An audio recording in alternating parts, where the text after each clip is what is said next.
Hello students, we take revision on 10 lectures. First, complex number. First we know the complex number. What is the complex number?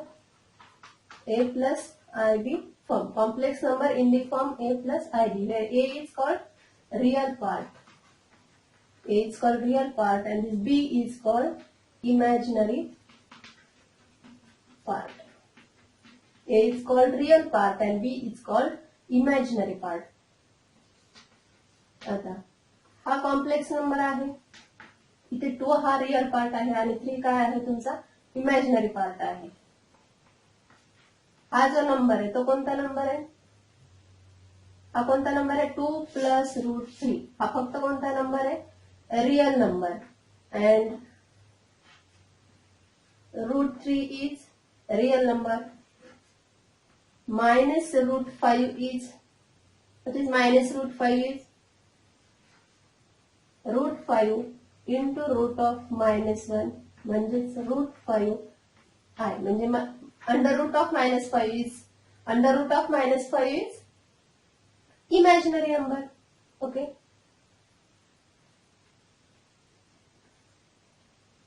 Two minus I is also complex number where 2 is real part and this -1 is imaginary part. Okay, complex number आले लक्षात. आता आपण पाहूयात algebra of complex number.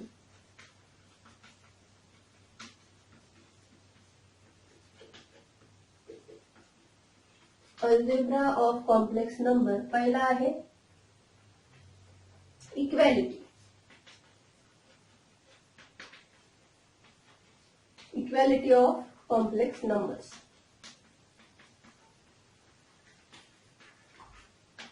Equality of two complex numbers. Two complex numbers are equal if their corresponding real parts and imaginary parts are equal.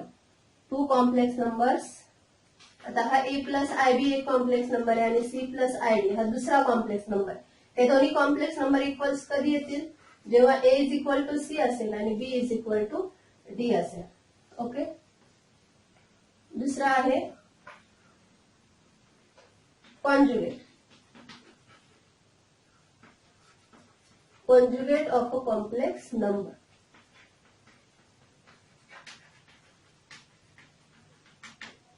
Conjugate म्हणजे काय करायचं? A plus IB हा जर तुमच्याकडे कॉम्प्लेक्स नंबर असेल तर त्याचा कॉन्जुगेट काय येतो? Conjugate of this number Z is equal to A plus IB असेल. If Z is equal to A plus IB, then Z bar. Z bar ला काय म्हणायचंय? Conjugate of Z. काय असतो तो? A minus IB. फक्त इथं प्लस इथलं जे साईन असतं आयच्या पुढे जे साईन असतं ते फक्त काय करायचंय? चेंज करायचंय, अपोजिट करायचंय. आता सपोज फॉर एक्झाम्पल हा √5 असेल. √5 प्लस √5 I. हा काय तुमचा Z. तर ह्याचं Z बार म्हणजेच कॉन्जुगेट काय असणार आहे? √5 मायनस √5 I. ओके. आता जर तुमच्याकडे कॉम्प्लेक्स नंबर हा 2 असेल, 2 चा कॉन्जुगेट काय येणार आहे? If Z is equal to 2 then Z bar काय येईल? 2 चा कॉन्जुगेट काय असणार आहे? इथे I आहे का? 2 फक्त 2 आहे आणि इमॅजिनरी पार्ट काय आहे? 0. म्हणजे Z चा कॉन्जुगेट जर रिअल असेल, रिअल पार्ट, तर त्याचा कॉन्जुगेट काय येतो? तोच येतो. 2 काय तुमच्याकडे रिअल आहे, त्याचा कॉन्जुगेट काय आलाय? 2च आलाय. If Z is equal to I असेल फक्त इमॅजिनरी नंबर, तर त्याचा कॉन्जुगेट काय येतो? Z bar is minus I. Z जर रिअल असेल तर त्याचा कॉन्जुगेट तोच राहतो आणि इमॅजिनरी असेल तर मायनस काय. कॉन्जुगेट झाले. आता addition of two complex number. Addition मध्ये काय येतं?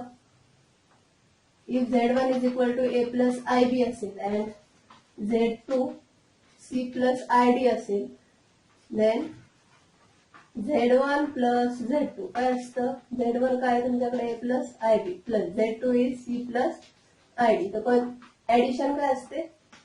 A plus C plus I into B plus D. Addition. नंतर स्केलर मल्टिप्लिकेशन काय असतं?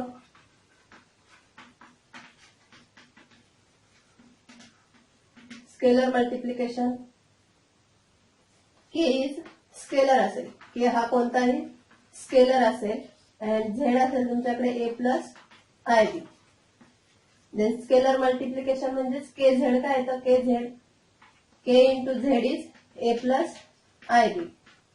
आणि के ने काय करायचं? प्रत्येक टर्मला मल्टिप्लाय करायचं. K into A plus I, K into B. नंतर स्केलर झालं. स्केलर नंतर आहे सबट्रॅक्शन. सबट्रॅक्शन काय असते? Z1 जर ए प्लस आय बी असेल Z1 आणि Z2 जर सी प्लस आय डी असेल, देन Z1 मायनस Z2 घेताना काय करायचं? Z1 is A plus I B, पहिला ब्रॅकेट, मायनस Z2. सबट्रॅक्शन घेताना ब्रॅकेट टाका आणि Z2 is C plus I D. आता जेव्हा सबट्रॅक्शन घेतात तेव्हा Z1 ला ब्रॅकेट टाकायचं, मायनस Z2 ला ब्रॅकेट टाकायचं. नंतर सॉल्व्ह करताना काय करायचं? ब्रॅकेट कॅन्सल, ब्रॅकेट काढून टाकायचे. म्हणजेच काय करायचं? पहिली इथं पुढे प्लस साईन आहे म्हणजे A plus I B, A plus I बीच राहतील. त्या ब्रॅकेटची बाहेर मायनस साईन आहे म्हणजे तुम्ही ह्या दोन्ही टर्म्सला मायनसने काय करावं लागेल? मल्टिप्लाय करावं लागेल. म्हणजे हा मायनस येईल आणि मायनस आय डी येईल. नंतर रिअल पार्ट आणि हे जे आहेत इमॅजिनरी पार्ट ते एकत्र करून सबट्रॅक्शन घेताना सॉल्व्ह करायचं.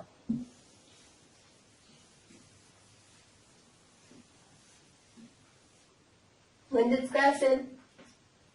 ए मायनस सी ई पहिल्या ब्रॅकेटमध्ये, नंतर प्लस आय इंटू, इथे आय काय घेतोय आपण? कॉमन घेतोय आय बी आणि आय डी मधून. प्लस साईन इथे लिहिलेले, आय कॉमन घेतलाय, आय कॉमन घेतला तर काय राहील इथे? बी.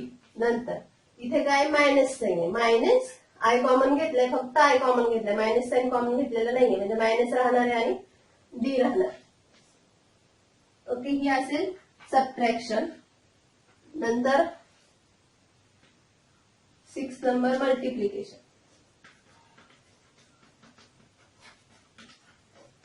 मल्टिप्लिकेशन करताना काय करायचं? Z1 into Z2. Z1 काय? ए प्लस आय बी आणि Z2 C plus I D. काय करायचं? ए ने पुढच्या पूर्ण ब्रॅकेटला मल्टिप्लाय करायचं. नंतर आय बी ने करायचं, आय बी ने पुढच्या पूर्ण ब्रॅकेटला मल्टिप्लाय करायचं. ओके, नंतर हे सॉल्व्ह करायचं. हे असेल मल्टिप्लिकेशन. हे लक्षात मल्टिप्लिकेशन. नंतर power of I, power of I, power of I. आता आयची पॉवर घेताना आय रेस टू 4 किती आहे? 1 आहे. म्हणजे जर आय रेस टू 10 किंवा 15 तुम्हाला फाइंड करायचं असेल, काय लक्षात ठेवायचं? I raise to 4 is 1. आणि आय रेस टू 15 ची जर पॉवर फाइंड करायची असेल तर काय करायचं? 15 ला 4 ने डिवाइड करायचं. 4 ने डिवाइड केलं तर किती येतं? 4 3 जा 12, 12 आणि प्लस 3 किती आले? 15. ओके, 4 नेच डिवाइड करायचं म्हणजे सोपं येतं. आता आय रेस टू 4 इंटू 3 इथं प्लस आहे, मग ते काय होणार आहे? मल्टिप्लिकेशन. ओके, आता आय रेस टू 4 आपल्याला माहिती त्याची व्हॅल्यू 1 असते. आय रेस टू 4 किती असतं? 1. आणि हा क्यूब, आणि आय क्यूब किती असतं? Minus I. I square minus 1, I raise to cube minus I. 3 values लक्षात ठेवलं तर येतं आय, नंतर I square is minus 1, I cube is minus I, I raise to 4 is 1. या 3 गोष्टी लक्षात ठेवल्या तर पॉवर फाइंड करायला खूप सोपं आहे. आय क्यूब 1 आणि हा मायनस इंटू मायनस आय, म्हणजे आन्सर किती आला? Minus I. यातील पॉवर फाइंड करता 4 ने डिवाइड करायचं. जो कोणताही नंबर असेल त्याला काय करायचं? 4 ने डिवाइड करायचे. 4 इंटू 3 केलं प्लस 3. 15 ला कसं डिवाइड केलं? 4 ने डिवाइड करायचं. 4 इंटू 3 प्लस 3. आणि मग इथे प्लस आहे म्हणजे इथे मल्टिप्लिकेशन येतं पॉवरचं. हे सॉल्व्ह करायचं. नंतर हे किती येतं? ओके, नंतर डिव्हिजन. 8 number division. डिव्हिजन घेताना काय करायचंय? Z1 ए प्लस आयडी आणि Z two C plus I D असेल. डिव्हिजन घेताना काय करायचं, हा जो खाली डिनॉमिनेटरला कॉम्प्लेक्स नंबर आहे सी प्लस आयडी त्याचा कॉन्ज्युगेट. कॉन्ज्युगेट म्हणजे काय, इथला जो आयचा सिम्बॉल असतो तो काय करायचा अपोजिट, म्हणजे जे प्लस असेल तर मायनस आणि मायनस असेल तर प्लस. काय आहे सी प्लस आयडीचा कॉन्ज्युगेट, सी प्लस आयडीचा कॉन्ज्युगेट सी मायनस आयडी. आणि फक्त काय करायचंय मल्टिप्लाय आणि डिव्हाइड करायचं आणि या दोघांचं मल्टिप्लिकेशन घ्यायचं आणि यांचं मल्टिप्लिकेशन घ्यायचं आणि डिनॉमिनेटरला वरती A plus I B C minus I डीचं मल्टिप्लिकेशन करून घ्यायचं. आणि जेव्हा तुम्ही डिव्हिजन घेता तेव्हा इथला जो डिनॉमिनेटर आहे, डिनॉमिनेटर तर नेहमी कोणता फॉर्म्युला यूज होतो, ए प्लस बी ए मायनस बी ए स्क्वेअर मायनस बी स्क्वेअर. हा फॉर्म्युला डिनॉमिनेटरला जेव्हा तुम्ही डिव्हिजन घेता तेव्हा हाच फॉर्म्युला यूज करावा लागतो.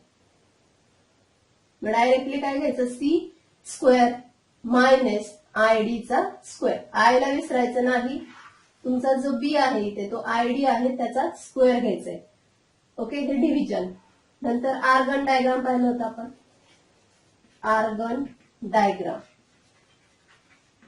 आर्गन डायग्राम मध्ये काय पाहिलं होतं, हा जो एक्स ऍक्सिस असतो आपण त्याला काय म्हणायचंय रिअल ऍक्सिस आणि हा जो आहे तो तुमचा इमॅजिनरी ऍक्सिस.